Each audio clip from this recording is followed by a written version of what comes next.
لا إله إلا الله محمد رسول الله عليه صلاة الله وآله والأحبة.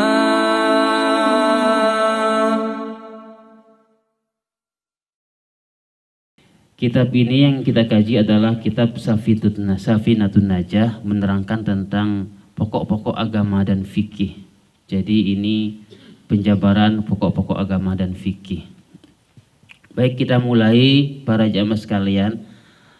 Nanti kami harapkan ada pertanyaan, karena dari pertanyaan itu nanti kita bisa saling mengisi gitu ya.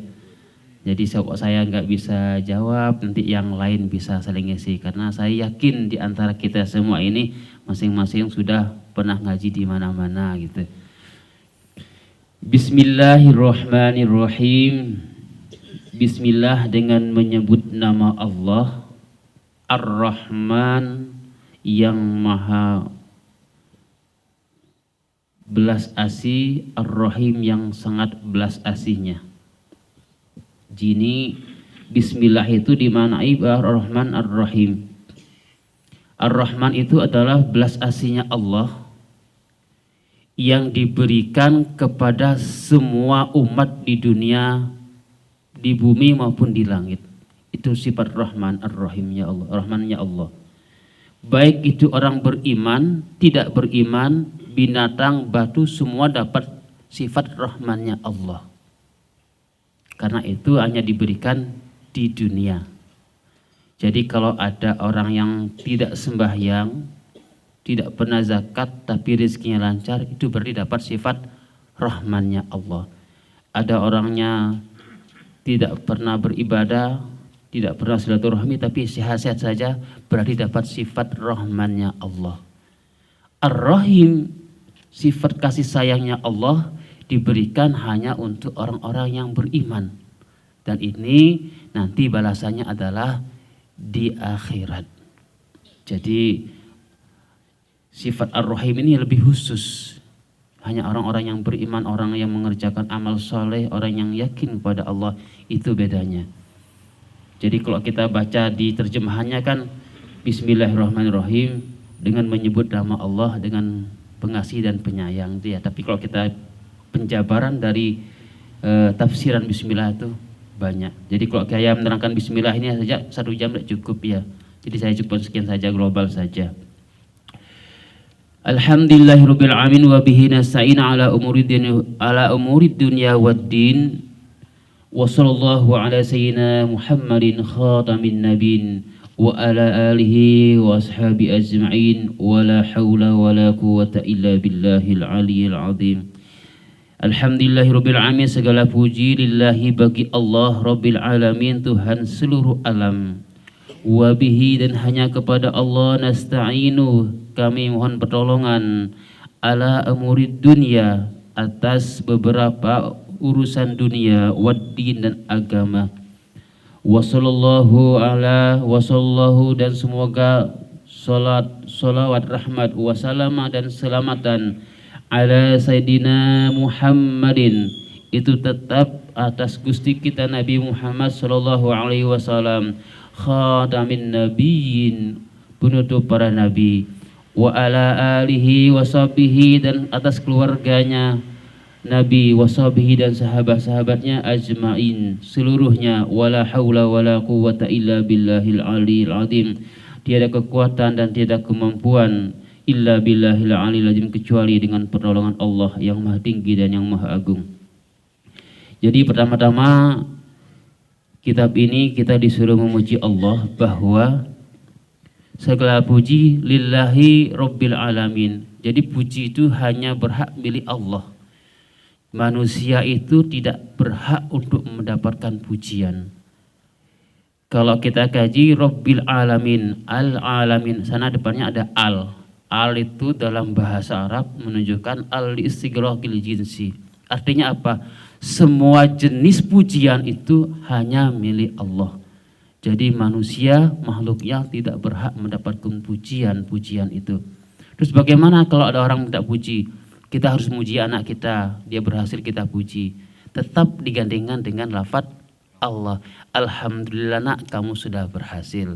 Alhamdulillah kamu sudah menyumbang. Tetap lafaz Allah digandingkan di sana. Tidak boleh alhamdulillah kamu sudah berhasil, alhamdulillah kamu sudah menyumbang, segala puji kamu yang tidak boleh itu.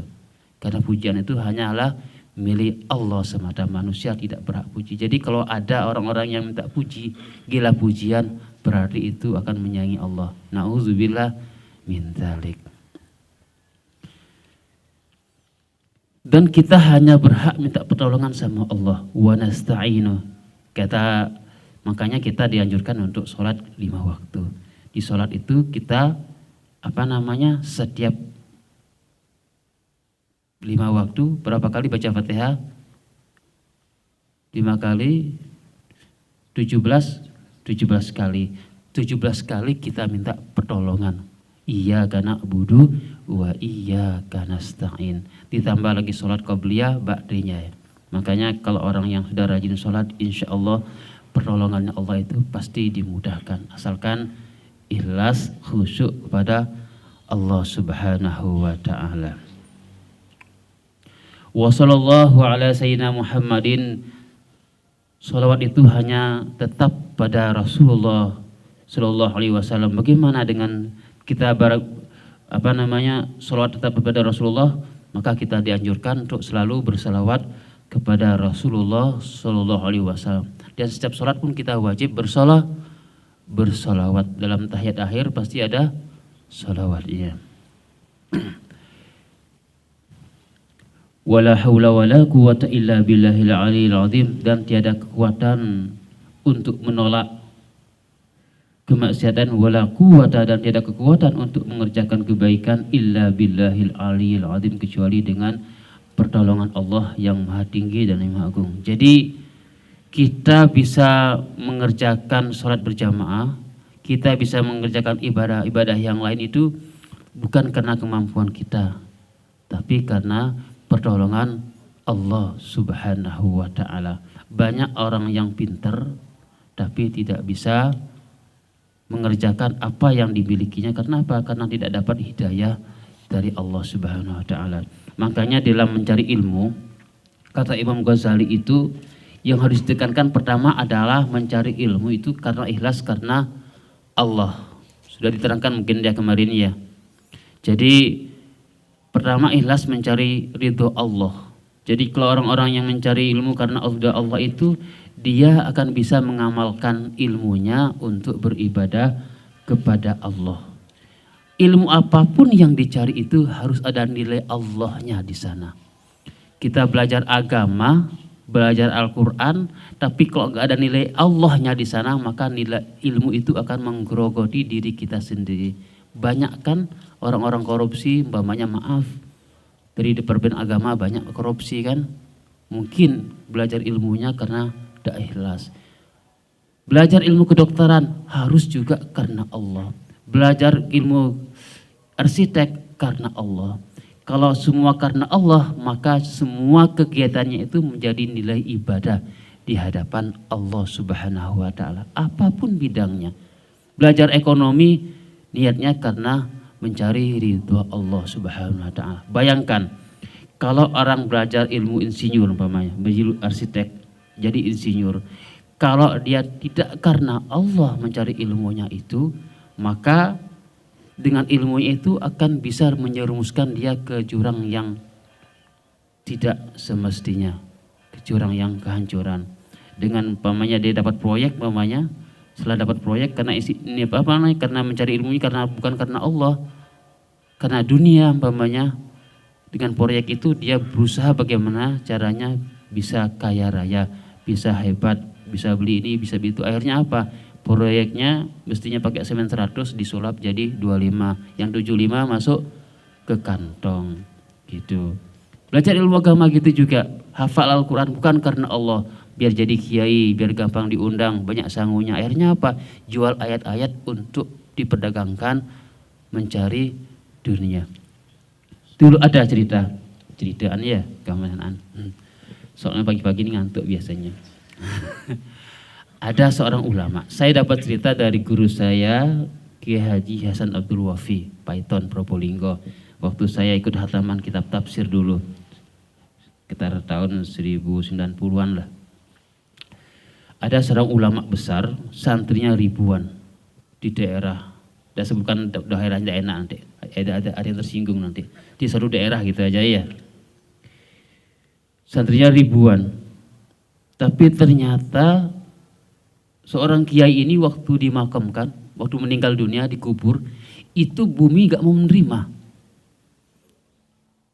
Sudah digali tanahnya dirapat lagi. Sudah digali tanahnya rapat lagi. Kan kejut kan?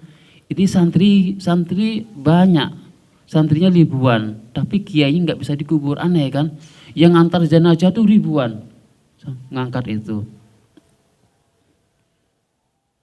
Akhirnya ada seorang ulama istikharah. Apa sih amalan kiai ini kok nggak bisa dikubur gitu?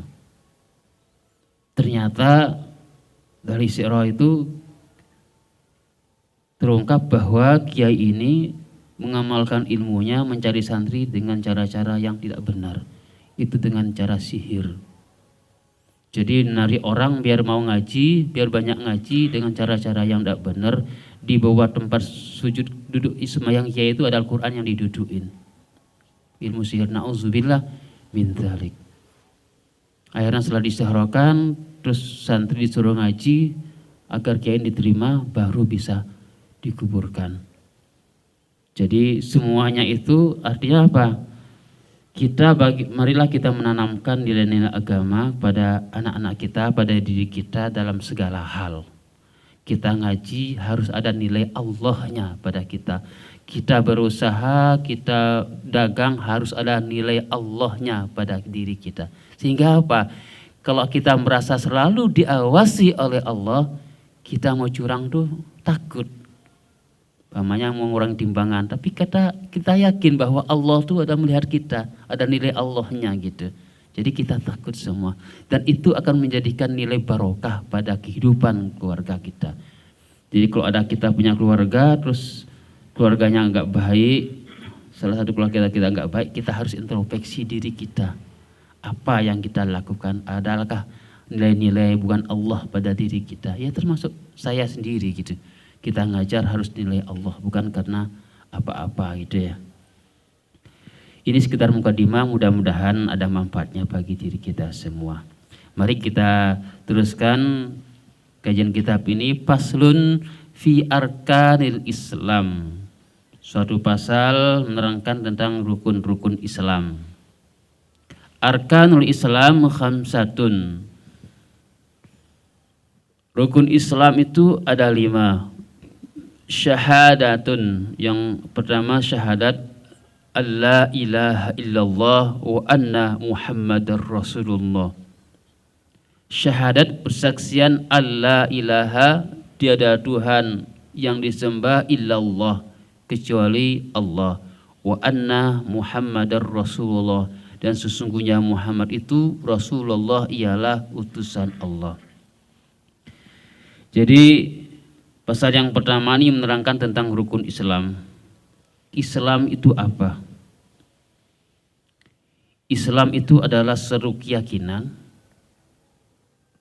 kepada syariat-syariat yang dibawa oleh Rasulullah Sallallahu Alaihi Wasallam, yang diturunkan oleh Allah melalui wahyu Allah dan dibawa oleh Rasulullah Sallallahu Alaihi Wasallam. Itu Islam.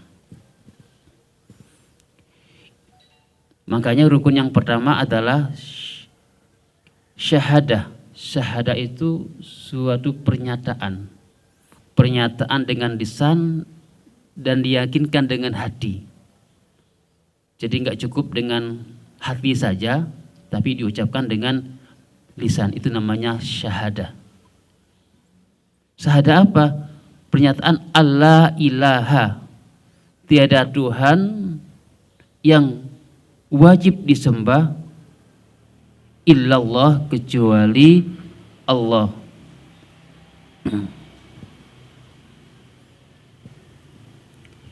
Tafsirannya Allah la ma'buda bihaqqi mawjud, tiada Tuhan yang disembah bihaqqi mawjud dengan sebenar-benarnya keadaan illallah kecuali Allah. Wa anna Muhammadan, dan sungguhnya Nabi Muhammad ibnu Abdullah ibnu Abdalib ibnu Hashim ibnu Manab Rasulullah, ialah utusan Allah sallallahu alaihi wasallam. Jadi rukun Islam yang pertama itu kita menyatakan dengan hati dan mengucapkan dengan lidah bahwa sesungguhnya tiada Tuhan selain Allah dan Muhammad Rasulullah. Ini pondasi. Apapun yang kita lakukan harus dipondisikan seperti ini. Jadi kalau ada orang menyumbang, umpamanya orang nyumbang masjid, nyumbang banyak, tapi dia tidak yakin pada Allah, maka tidak ada nilai pahala pada dirinya. Terus bagaimana kita? Boleh ngambilnya? Ya boleh, orang dia nyumbang ya, tidak apa-apa ya. Yang penting uangnya uang halal dipakai masjid. Jadi semua harus ada nilai Allahnya. Yang kedua rukun Islam adalah wa iqamas sholati, mendirikan sholat. Iqamas sholah, mendirikan sholat. Kenapa di sini tidak dikatakan mengerjakan sholat? Jadi beda ya. Mengerjakan sholat dengan mendirikan sholat itu beda. Kalau mengerjakan sholat itu berarti mengerjakan saja. Kalau mendirikan sholat itu kan mengerjakan sambil meresapi makna-maknanya sholat. Jadi kalau orang sudah benar-benar mendirikan sholat, maka sholat itu akan bisa merubah dirinya. Makanya dikatakan dalam ayat itu, inna sholata tanha anil fahsyah wal munkar. Sungguhnya sholat itu bisa mencegah kita dari keburukan dan kemungkaran. Karena apa? Kalau kita sudah benar-benar mendirikan sholat. Dan sholat itu merupakan afdalul ibadah badaniyatin zahiratun.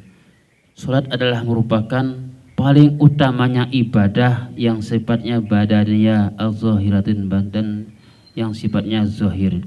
Jadi paling utamanya sholat, ibadah itu adalah sholat. Sholat kenapa? Sholat itu merupakan ibadah badaniyah yang zahir dan batin. Dan wa ba'daha, dan setelahnya sholat, as-saumu summal haji summa zakati. Jadi ibadah yang paling utama yang sifatnya zahir adalah pertama adalah sholat, yang kedua puasa, terus haji dan zakat.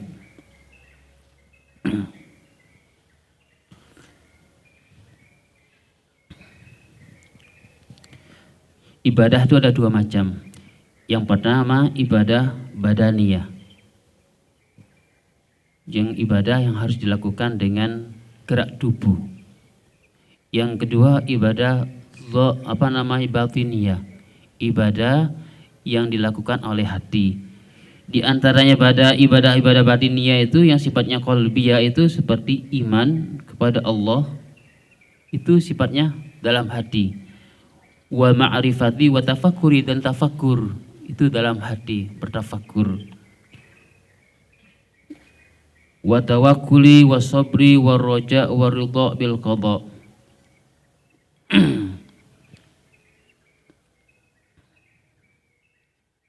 Sabar, roja, qada itu semuanya sifat ibadah-ibadah batiniyah. Jadi rukun yang kedua daripada rukun Islam itu adalah as-sholat. Makanya kita pada anak-anak kita berusaha untuk mengajari sholat sedini mungkin. Jadi kalau sudah umur balik, sudah umur 10 tahun, anak-anak kita, kalau dia masih tidak mau sholat, maka kita pukul dengan pukulan yang mendidik, Pak ya. Jangan salah kaprah. Karena baca hadis Nabi, umpamanya pukullah anak kamu kalau sudah tamyiz, kalau tidak mengerjakan sholat. Kita ambilkan rotan anak kita, ya salah itu ya.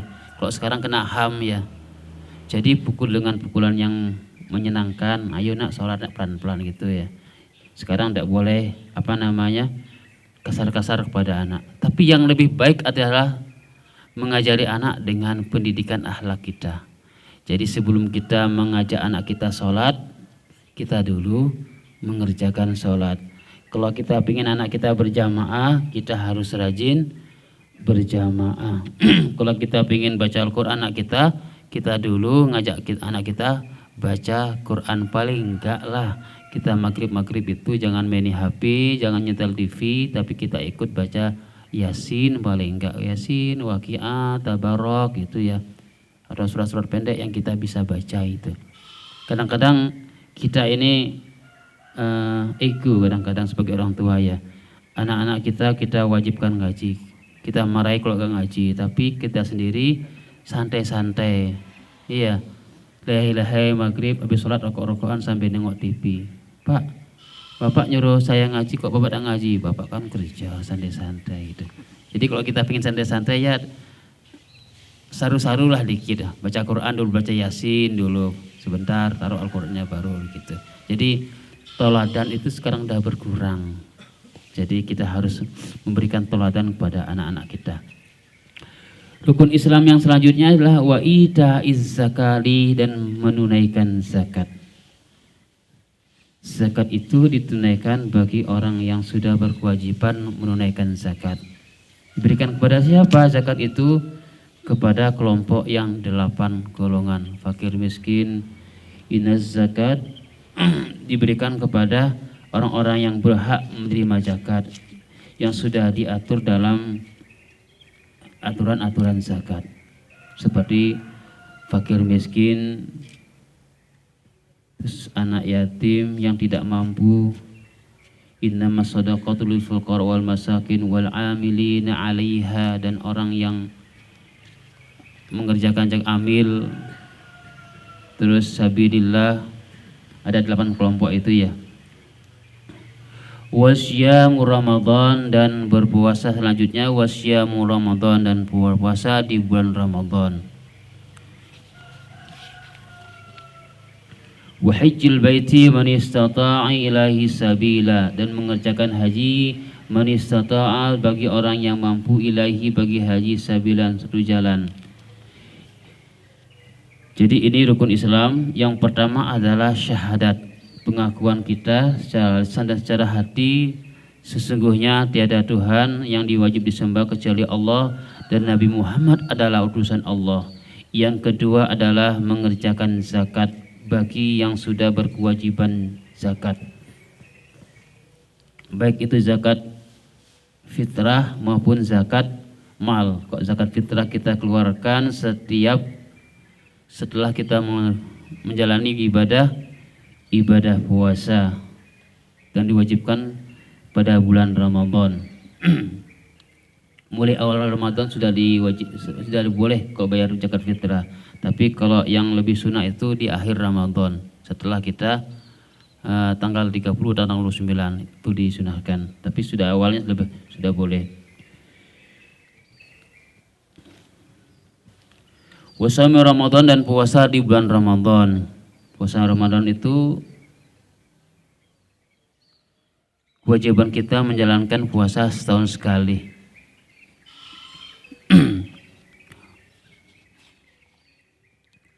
Wa hajjul baiti man istata'a ilaihi sabil, dan berhaji bagi orang yang mampu, ilaihi sabila, kepada jalan haji. Jadi inilah rukun-rukun Islam yang harus kita camkan, kita harus pelajari. Haji ini diwajibkan bagi orang yang mampu. Bagi orang yang tidak mampu, tidak wajib mengerjakan haji. Mampu secara fisik, baik harta maupun secara mental. Kalau dia sehat, terus dikasih harta yang lebih, maka dia wajib mengerjakan ibadah haji. Kalau kita sudah punya kemampuan, ya segera untuk mendaftar untuk berangkat haji. Perkara nanti kita takdirkan kapan kita berangkat, itu Allah punya urusan. Jadi kalau kita supaya berrezeki 25 juta, daftarkan ke BRI, sudah daftar kita, berarti kita sudah menjalankan kewajiban. Entah kapan kita berangkatkan sama Allah, itu urusan Allah. Jadi sudah ada niatan bagi kita. Kalau kita sudah mendaftar, terus kalau ada orang sudah mendaftar langsung, tapi dia gak ada umur, tapi daftaran sudah, maka ini tetap dia dapat pahala seperti orang mengerjakan haji. Kenapa? Sudah niat untuk mengerjakan haji. dan tidak diwajibkan bagi orang yang tidak mampu. Jadi kalau tidak boleh maksa-maksa. Kadang-kadang orang ingin dapat titel haji, rumahnya dijual, sawahnya dijual. Akhirnya pulang dari haji tidak punya rumah, kos-kosan. Sawahnya tidak punya kerjaan, akhirnya kerjanya tidak karu-karuan. Betul sih kalau orang yang ibadah itu dijamin rezekinya sama Allah, betul. Tapi kita harus juga sesuai dengan kemampuan kita, jangan memaksa-maksakan. Allah lebih tahu, Allah lebih kasih sayang pada kita. Allah tidak ingin kita selalu memaksa-maksakan diri kita untuk mengerjakan sesuatu yang kita tidak mampu untuk mengerjakannya. Dari ini barangkali ada pertanyaan rukun Islam. Monggo dipersilahkan sekedar mukadimah ini.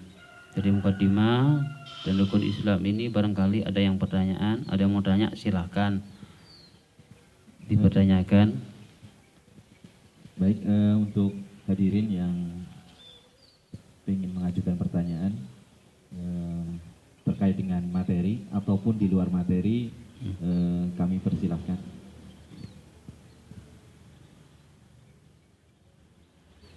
Pak Irfan? Kayaknya Pak Irfan sudah nyiapin dari rumah pertanyaannya. Alhamdulillah. Assalamualaikum warahmatullahi wabarakatuh. Waalaikumsalam warahmatullahi wabarakatuh. Ini pertanyaan saya tentang sholat ini, Pak. Iya. Kenapa sholat itu mendirikan bukan menjalankan, Ustaz? Apa perbedaannya itu menjalankan sama mendirikan, Ustaz? Itu aja pertanyaannya. Wah, itu pertanyaan yang bagus sekali. Jadi dalam Al-Quran tuh iqamus shalah wa atuz zakah ya. Mendirikan sholat bukan mengerjakan sholat. Mendirikan sholat itu berarti kita mengerjakan sholat dan menghayati apa-apa yang kita baca. Kalau mengerjakan itu sekedar mengerjakan aja, bangun itu tapi tidak ada penghayatan di dalam sholat. Kalau orang-orang yang betul iqamus shalah, ada implikasi, ada ciri-ciri pada dirinya setelah mendirikan sholat. Contohnya, dia akan tambah baik akhlaknya setelah mengerjakan sholat. Terhadap masyarakat dia akan semakin baik. Kalau ada orang yang rajin sholat, tapi di masyarakat tambah jelek akhlaknya, berarti bukan mendirikan sholat dia, hanya mengerjakan sholat. Jadi sana rahasianya kenapa iqamus shalah bukan fa'ala sholat. Fa'ala itu mengerjakan, iqamah mendirikan. Tegak hatinya, pikirnya tegak, lurus menghadap kepada Allah. Itu iqamah. Bisa dipahami? Iya. Oh, monggo silakan. Dua boleh, Pak? Ini Ustaz, apa itu dalam Al-Quran kan inna sholata kanat tanha anil fahsya'i wal munkar. Sesungguhnya sholat itu mencegah dari kemungkaran. Tapi dari kita ini Ustaz, kadang-kadang sudah sholat 5 waktu khusyuk, tapi masih ada dalam hati ini kebencian, rasa kebencian. Apa itu termasuk sholatnya itu diterima, Ustaz? Itu aja, Ustaz. Iya, alhamdulillah. Ini pertanyaan ini sering saya dapat ya. Dulu saya ngaji di ngajar di Banyu Biru, ada yang tanya seperti itu. Pak Ustadz, kenapa orang sholat di masjid itu kok sandalnya banyak hilang gitu? Padahal kan sholat itu bisa mencegah kemungkaran gitu. Kenapa kok yang sholat di masjid sandalnya banyak hilang? Saya jawab, mungkin dia ngajinya salah tuh. Ngajinya itu tinggalkan yang baik-baik, tinggalkan yang jelek-jelek, ambil yang bagus-bagus. Akhirnya sandal yang jelek-jelek ditinggalkan di masjid, sandal orang yang bagus diambil. Jadi begini ya, sholat itu akan berdampak kepada seseorang apabila sholat itu dikerjakan dengan benar-benar. Artinya sholat itu dikerjakan dengan secara khusyuk. Terus bagaimana caranya sholat dengan khusyuk gitu pertanyaannya. Saya sendiri susah untuk mengerjakan sholat secara khusyuk, tapi saya ngambil teorinya Imam Ghazali dalam kitab Ihya Ulumuddin. Itu ada beberapa teori agar kita mendapatkan sholat bisa khusyuk. Yang pertama adalah di waktu wudhu itu kita berusaha untuk khusyuk. Jadi khusyuknya itu diawali dari wudhu. Jangan wudhunya sambil ngobrol gitu. Ngobrol sambil ngomong-ngomong gitu wudhunya itu ya. Terus kalau bisa wudhunya itu nutup aurat. Jadi kadang-kadang ada orang yang mandi, setelah mandi langsung wudhu. Jadi wudhunya tak berlanjang itu ya. Itu bisa mengurangi kehusuan sholat kata Imam Ghazali. Saya baca kitab Ihya itu seperti itu. Terus yang kedua, kita berusaha menata hati kita. Menata hati kita, menata pakaian kita. Jadi hati kita itu akan selalu berubah-ubah, akan selalu mengingkari kebenaran apabila makanan hati itu dimakan dari hal-hal yang haram. Umpamanya kita pengen sholat ke masjid, tapi sehari-hari anak keluarga kita kasih barang yang haram, pakaian yang haram, yang tidak tidak halal kita pakai. Susah untuk sholat seperti itu. Jadi kita tekankan dari awal itu harus hal yang halal. Yang ketiga, kita berusaha karena Allah, bukan karena apa-apa. Terus bagaimana kalau kita sholat masih tidak khusyuk? Apa kita berhenti sholat? Ya enggak. Karena semuanya butuh proses. Kata guru saya dulu, Ki Hashim almarhum. Tapi saya enggak nurut guru saya dapat cerita dari adik beliau waktu ngaji kitab ini juga. Jadi sholat itu kalau kita bisa sholat khusyuk dalam takbir sudah syukur. Allahu Akbar, kita ingat sama Allah itu sudah syukur sudah. Apalagi kita bisa khusyuk dalam beberapa gerakan sholat. Makanya kita dianjurkan untuk belajar. Belajar apa? Belajar sedikit demi sedikit untuk mengerti bacaan kita. Pamannya inna sholati wa nusuki wa mayahya wa mamati lillahi rabbil alamin. Sesungguhnya sholatku, hajiku, matiku, hidupku lillahi rabbil alamin, karena Allah Ta'ala. Kita belajar dikit-dikit meskipun lihat terjemahan gitu sambil kita maknai gitu ya. Tapi jangan juga terfokus pada terjemahannya, kadang nanti bingung nanti juga ya. Inna sholati, sungguhnya sholatku. Bagaimana tuh? Apalagi gitu ya. Jangan, pokoknya baca hatinya ingat pada Allah. Terus bagaimana kalau kita nggak paham dengan maknanya? Apa tidak bisa khusyuk? Bisa, asalkan lidah kita rajin berzikir pada Allah. Latih lidah kita itu untuk berzikir pada Allah. Allah. Makanya di dalam ahli sunnah wal jamaah itu kita dianjurkan setelah sholat untuk berzikir. Itu apa artinya? Untuk melatih hati kita dan lidah kita untuk selalu ingat kepada Allah dan sambil menutupi kekurangan-kekurangan kita daripada sholat itu. Susah Pak mencari sholat khusyuk ya, memang iya. Tapi kita tetap berusaha untuk menjadi orang-orang yang khusyuk, tetap berusaha. Tidak ada kata menyerah pada diri kita. Termasuk kita ngaji ini juga kita berusaha untuk khusyuk agar kita paham dengan kerjaan kita gitu ya. Yang kedua, yang selanjutnya adalah untuk khusyuk sholat itu kita berusaha untuk paham pada arti-arti. Yang selanjutnya kita harus berusaha bahwa sholat yang kita kerjakan itu karena Allah, bukan linnas. Tidak enak tidak berjamaah. Tidak enak di jamaah. Apa tidak enak? Ya sholat sudah jadi takmir takkan tidak berjamaah. Kan sudah tidak ikhlas jadinya. Masa sudah jadi takmir tidak berjamaah gitu. Herannya kan rajin berjamaah. Rajinnya apa? Karena manusia, bukan karena manusia. Jadi kita apapun jabatan kita di masjid jadi takmir, ruang sapu sama semuanya karena Allah, nilainya sama ya. Makanya kalau saya itu lebih senang jadi tukang sapu, jadi khatib ya. Khatib itu harus berat Pak ya, mengucapkan tapi harus menjalankan apa yang saya ucapkan. itu berat. Tapi kalau tukang sapu kan enak kan ya, tidak usah husuk dapat pahala ya, bersih sudah dapat pahala, tidak usah husuk, tidak usah apa ya. Modalnya apa? Modalnya cuma tenaga, pahalanya sama itu. Makanya lebih enak tukang sapu ya.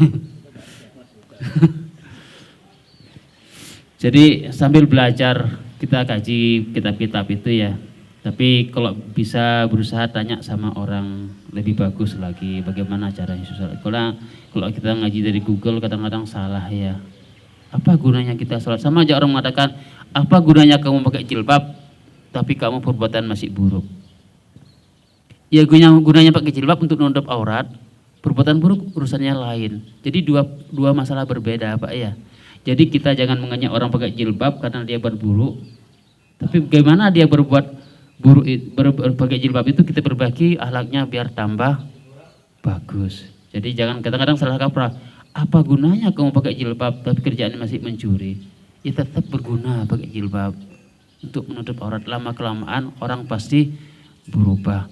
Makanya kita sama muslim itu kalau lihat orang salah kita doakan menjadi orang baik. Kita jangan cepat mengenyek orang lain. Lanjut, yang lain silahkan. Yang mau tanya?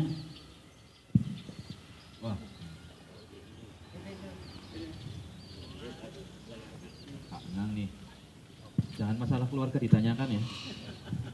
Bebas. Assalamualaikum warahmatullahi wabarakatuh. Waalaikumsalam. Santai ngopi. Maaf Ustadz, pertanyaan saya sudah sering saya pertanyakan. Yang jelas memang pertanyaan saya ini berbeda-beda jawabannya. Tetapi bukan karena perbedaan, tapi ini menambah sebenarnya. Dengan ustadz-ustadz yang lain, bukan karena dia berbeda mencari perbedaan, tetapi akan pasti menambah. Yang tadi Ustadz paparkan tadi, rukun Islam tadi ada 5. Rukun Islam itu apakah syarat? Itu kan? Itu kan syarat ya, menjadi Islam. Syarat menjadi Islam itu kan ada 5. Itu syarat. Tapi yang saya tanyakan, apa tujuan? Kenapa harus Islam lagi gitu loh? Itu kan syarat tadi ya. Syarat menjadi orang Islam itu ini. Ya syahadat, sholat, zakat, haji. Itu syarat. Tapi kenapa harus Islam? Itu tadi. Saya minta maaf lagi, yang jelas setiap jawaban itu akan menambah tadi. Karena kalau ditanya kenapa harus Islam, ya jawabannya banyak sekali gitu.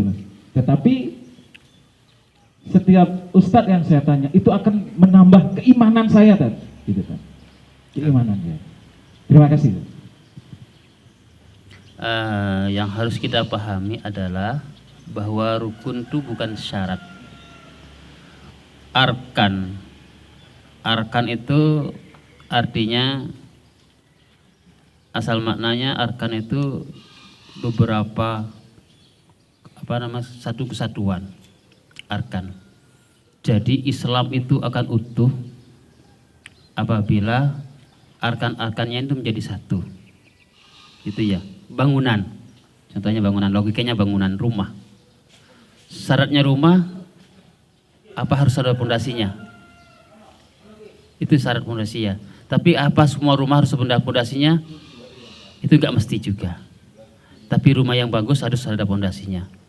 Rumah ada pondasi, ada tembok, ada genteng. Gitu ya. Jadi logika hukum. Logika agama itu kita bisa memberikan Islam itu bangunannya seperti bangunan. Jadi dasarnya yang pertama adalah syahadat. Itu dasar pokok. Sebagus apapun rumah, kalau nggak ada pondasinya, dia akan runtuh. Sebaik apapun kita, tapi kok tidak dasari dengan syahadat, keyakinan kita kepada Allah dan keyakinan kita kepada Rasulullah, maka tidak artinya ibadah-ibadah kita itu. Jadi rukun itu bukan syarat, Pak. Itu harus kita pahami. Iya. Syarat Islam harus haji? Enggak. Apakah orang Islam harus berhaji? Iya, kalau dia mampu. Apakah orang Islam harus berpuasa? Tidak juga. Kalau dia nifas, kalau dia istihadah, kalau dia haid, kan tidak wajib juga, gitu ya. Apakah orang Islam harus sholat 5 waktu? Iya, kalau dia mampu. Tapi kalau dia tidak mampu, harus disolati dia. Kan gitu ya. Jadi yang harus kita pahami pertama bahwa rukun itu bukan syarat. Yang kedua, kenapa harus 5? Gitu pertanyaan tadi ya. Kenapa harus Islam? Kenapa harus Islam tadi ya? Kalau dibilang setiap di luar agama Islam juga akan meyakini keimanannya kan. Agama di luar, wah, agama saya paling benar kan begitu kan. Tapi kalau saya kan misalnya mau ke Denpasar nih, kenapa harus ke Denpasar gitu? Oh iya. Ada tujuan gitu loh. Iya. Gitu tadi. Ada tujuan. Kenapa harus Islam? Karena Islam itu adalah agama yang sudah kasih oleh Rasulullah SAW. Jadi disempurnakan dalam surat Al-Maidah kalau tidak salah ya, bahwa aku sempurnakan agama ini sebagai agama Islam itu ya. Jadi kenapa harus Islam? Islam itu artinya selamat. Terus Islam itu artinya satu ajaran yang harus kita patuh dengan syariat-syariat. Syariat itu apa artinya? Aturan-aturan. Aturan dari mana? Aturan itu dari Allah dan Rasulullah Shallallahu Alaihi Wasallam. Jadi Al-Quran itu bukan hukum. Al-Quran itu bukan hukum, tapi Al-Quran itu dasar hukum. Dasar hukum kita. Paling kita sholat. Tidak ada dalam Al-Quran wajib sholat, tidak ada. Yang ada itu adalah aqimis sholat, kerjakanlah sholat. Terus dari mana kita tahu bahwa sholat itu diwajibkan kepada kita? Dari ulama. Dalam istilah qaidul fikih, al-aslu fil hukmi wajubun. Asal dalam hukum itu adalah wajib. Jadi ulama yang menerangkan seperti itu, kaidah-kaidah hukum. Jadi makanya kalau kita belajar agama itu harus konflik, fikih, usul fikih, tauhid yang kita harus belajar, baru kita akan meresapi. Itu pun tidak cukup untuk mendapat khusyuan kalau kita nggak belajar tasawuf. Biasanya tasawuf itu kita belajar kitab-kitab Imam Ghazali, Bidul Hidayah, Ihya Ulumuddin, itu biasanya ya. Jadi intinya bahwa harus kita yakin bahwa Islam itu agama yang paling benar. Kenapa harus Islam, tidak agama yang lain? Ya, karena itu yang diajari oleh Rasulullah SAW. Karena yang kita kerjakan itu semua sifatnya taufiki. Taufiki itu artinya apa? Ajaran-ajaran yang datangnya dari Rasulullah itu sifatnya taufiki. Namanya taufiki. Sholat, ya Rasulullah sholat seperti itu. Shollu kama ra'aitumuni sholli. Sholatlah kamu seperti sholatnya saya. Rasulullah seperti itu gitu. Bagaimana kita tahu? Tahunya dari ulama, melalui kitab-kitabnya. Apa kitab ini tidak ada dasarnya? Semuanya dasar dari Al-Quran dan hadis, cuma sudah diterjemahkan dengan bahasa ulama gitu. Mungkin bisa dipahami? Ya Kang Goi lah gitu bisa. Ya barangkali yang lain bisa jawab, monggo gitu. Enak kan sharing gitu.